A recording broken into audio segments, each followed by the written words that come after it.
इब्लीस था कौन? इब्लीस की नस्ल की इब्तदा जिस जिन से हुई उसका नाम तारानोस कहा जाता है।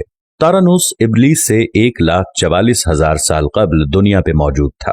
तारानोस की नस्ल तेजी से बढ़ी क्योंकि उन पे मौत तारी नहीं होती थी और ना बीमारी लगती थी। अलबत्ता ये चूंकि आतशी मखलूक थी तो सरकशी बदरजाए उत्तम मौजूद थी। इस जिन्नों की नस्ल को पहली मौत फरिश्तों के हाथों पैदाइश के 36,000 साल बाद आई, जिसकी वजह सरकशी थी। यहां पहली बार मौत की इब्तदा हुई। इससे पहले मौत नहीं होती थी। बाद में चल्पानेस नामी एक नेक जिन को जिन्नात की हिदायत का जिम्मा सौंपा गया और वो ही शाह जिन्नात करार पाए। इसके बाद बामोस को यह जिम्मेदारी दी गई। बामोस के दौर में ही चलेपा और तबलीस की पैदाइश हुई। ये दोनों अपने वक्त के बेहद बहादुर जिन्नात थे और उनकी कौम ने चलीपा को शाशेन का लक़ब इसके शेर के जैसे सर की वजह से दिया। इन दोनों जिन्नात की वजह से सारी कौम कहने लग गई कि हमें उस वक्त तक कोई हरा नहीं सकता जब तक शाशेन और तबलीस हमारे दरमियान मौजूद हैं।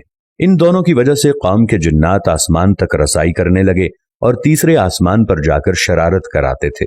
ऐसे में हुक्म इलाही से फरिश्तों ने उन पर हमला किया और इबरतनाक शिकस्त दी। इसी दौरान जब इज़राइल अलैहिस्सलाम को इब्लीस ने देखा तो सजदे में गिर गया। इब्लीस शुरू ही से एक नडर और ज़हीन बच्चा था। उसमें बाप की बहादुरी और मां की मक्कारी कूट कूट कर भरी हुई थी। उसने मलाइका के साथ जाकर तौबा का बाकायदा ऐलान किया और फिर फरिश्तों से फैज़ इल्म हासिल करने लगा। इल्म हासिल करने और रियाजत का ये आलम था कि पहले आसमान पे आबिद, फिर दूसरे आसमान पे जाहिद, तीसरे आसमान पे बिलाल, चौथे आसमान पे वाली, पांचवें आसमान पे तकी और छठे आसमान पे कबाजान के नाम से मशहूर हुआ। ये वो वक्त था जब ये फरिश्तों को सिखाता था। सातवें आसमान पे इब्लीस बुक़्क़ाए नूर में रहा। हफ्त अफलाक के सब मलाइका का मुअल्लिम करार दिया गया। यहां तक पहुंचकर इब्लीस ने अपनी आजजी और रियाजत की इंतहा कर दी। कमोबेश इब्लीस ने 14,000 साल अर्श का तवाफ किया। यहां उसने फरिश्तों में उस्ताद सरदार अज़ाज़ील के नाम से शोहरत पाई। कमोबेश 30,000 साल मुक़र्रबीन फरिश्तों का उस्ताद रहा। इब्लीस के दरसोवाज की मियाद कमोबेश 20,000 साल है। फरिश्तों के साथ क़याम की मुद्दत कमोबेश 80,000 साल है। इब्लीस को हुक्म हुआ कि दारोग़ाए जन्नत रिज़वान की मुआवनत करो और अहले जन्नत फरिश्तों को अपने इल्म फजल से बहरावर करो। यूं इब्लीस को जन्नत में दाखिले का परवाना मिल गया और जन्नत में भी अपने इल्म से दारोग़ाए जन्नत रिज़वान को सैराब किया और यूं जन्नत और रिज़वान की कुंजियां इब्लीस के पास रहीं। रिवायत के मुताबिक इब्लीस 40,000 साल तक ये फर्ज खजानची अंजाम देता रहा। यही वो मकाम आला तरीन जन्नत रिज़वान ही था जहां इब्लीस ने पहली बार बादशाहत के ख्वाब देखने शुरू किए। उस वक्त इब्लीस के पास हफ्त इक़लीम, अफलाक, जन्नत और दोज़ख सबका इख्तियार था और उसने चप्पे चप्पे पे सजदे किए थे। मगर यहाँ पे इब्लीस आजिज़ी से पहली बार भटका और खुद को बादशाह बनाने और रब बन जाने के ख्वाब देखना शुरू किए। कई मलाइका के सामने रबूबियत की बाबत बात भी की, मगर मलाइका के इनकार के सबब चुप हो गया और यूं निज़ाम चलता रहा। मगर इस सब से अल्लाह ताला की ज़ात बेखबर न थी। फिर आदम अलैहिस्सलाम की तख्लीक का मरहला आया जिसके कुरान मजीद में वाक़यात बयान हुए हैं। इब्लीस आदम अलैहिस्सलाम को जुज़ जुज़ मरहलावार मुख्तलिफ अक़साम की मट्टी से तख्लीक होता देखता रहा और चुप रहा।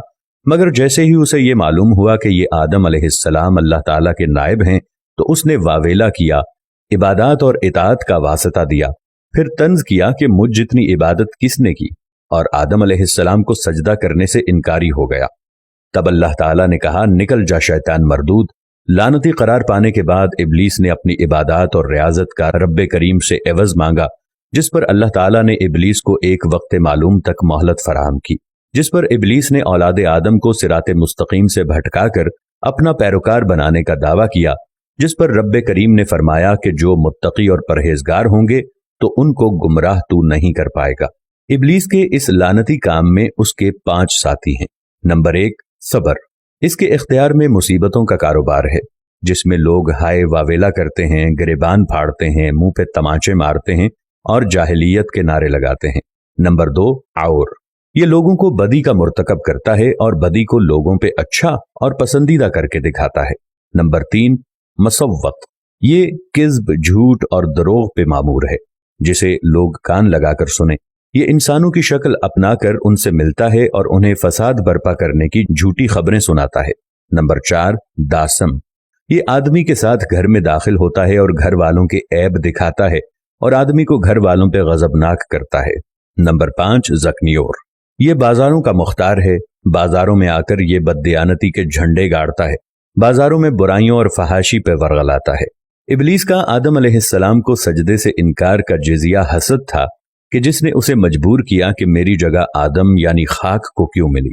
یہ اس کا جزیہ تکبر اور غرور تھا کہ میں اعلیٰ ہوں، اور اس ایک سجدے کے انکار کی بات نہیں تھی، بات اطاعت سے سرکشی کی تھی، شرک کی تھی۔ ابلیس نے دل میں خود کو رب مان لیا تھا۔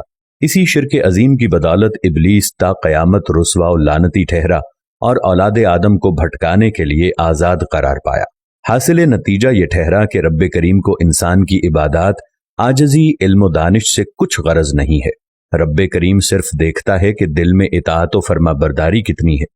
اسی بنیاد پر تقوی اور پرہیزگاری کے درجے قرار پاتے ہیں۔